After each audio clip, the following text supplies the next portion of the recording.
5% setiap hari tanpa bikin apa-apa.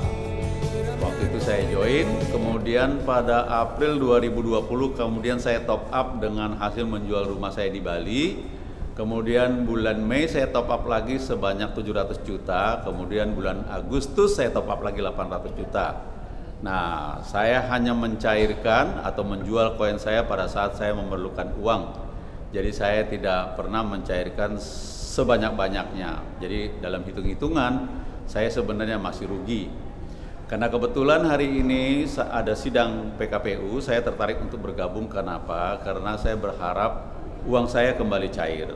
Cuman itu saja. Ya, mudah-mudahan PKPU ini dimenangkan sehingga barang-barang yang disita itu bisa kita jual dan hasilnya kita bagikan ke teman-teman yang tergabung dengan PKPU.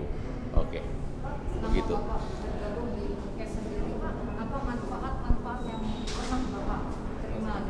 Ya, pada saat saya membutuhkan uang, saya bisa menjual ke komunitas, saya bisa mendapatkan uang. Tapi waktu itu saya menjualnya tidak terlalu banyak karena kan sesuai kebutuhan. Karena kami diajarkan oleh orang-orang terdahulu ataupun yang menciptakan edisi cash ini supaya koinnya itu dikompon.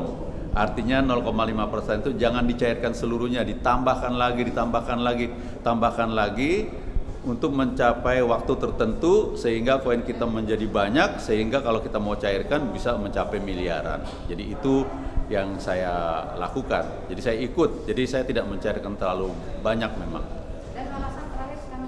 Harapan terakhir mudah-mudahan PKPU ini dimenangkan sehingga uang saya yang saya sebutkan tadi seperti yang saya top up tadi itu bisa kembali ke saya.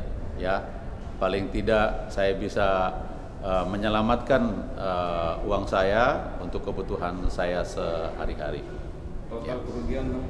Total kerugian kalau dihitung-hitung dari mulai 800 juta, kemudian tambah 400, 1,2, tambah lagi 700, 1,9, kemudian tambah 800 lagi berarti sekitar 2,7 miliar. Kalau boleh tahu ada berapa nasabah Pak? Saya ikut waktu itu, saya buka 4 akun.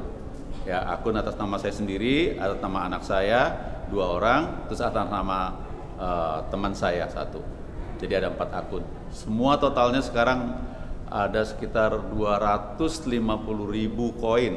Itu kalau dikalikan dengan uang itu kurang lebih sekitar 3 miliaran lebih ya. Tapi kerugian saya cuma 2,9 miliar tadi.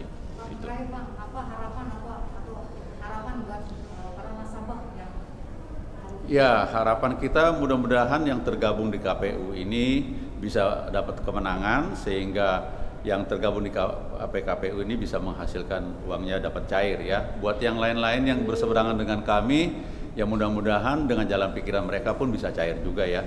Tapi kalau membangkitkan kembali edisi cash, kelihatannya nama itu sudah terlalu, citranya nggak begitu bagus, kelihatannya agak sulit dipercaya ya.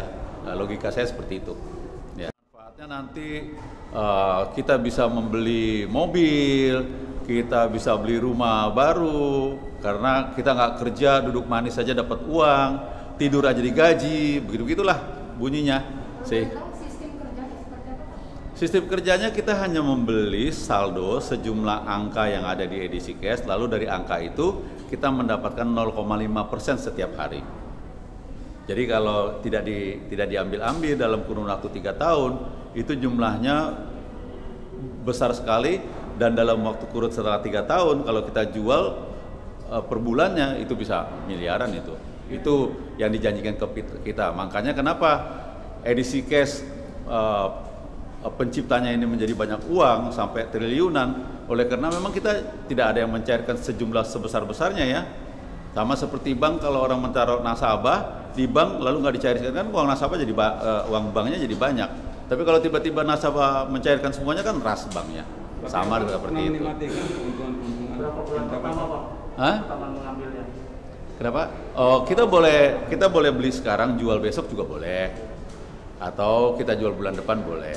Jadi kalau saya biasanya, saya perlu uang nih, anak saya minta uang, baru saya jual. Di awal-awal saya sebenarnya tidak tertarik untuk mengajak orang. Nah, waktu itu saya ada pertemuan di Bali dengan pencipta edisi cash. Dia bilang, Pak Joyo kenapa nggak mengajak orang? Saya bilang, gimana ya mau mengajak orangnya, karena kan kita tahu ini kan riskan, ini kan berisiko, jadi kita nggak mau ngajak. Tapi karena waktu dia bilang ajaklah, karena ini kan untuk mensejahterakan orang katanya. Lalu saya coba merekrut orang, saya dapat 8 orang yang saya rekrut ya. Banyak sekali. Cuma 8 orang, poinnya banyak kan, berkembang, tentu dia semakin besar. Kalau bisa kita jual kan nilainya jadi tambah besar, bisa kita beli apa aja kita mau. Tapi sayang, tahun 2020 pada bulan Desember scam, udah nggak bisa lagi dijual karena komunitas sudah nggak percaya. Kemudian pencipta koinnya juga tidak mau membeli balik, walaupun di dalam video dia bilang mana koinnya nggak laku, datang ke saya akan beli. Bohong.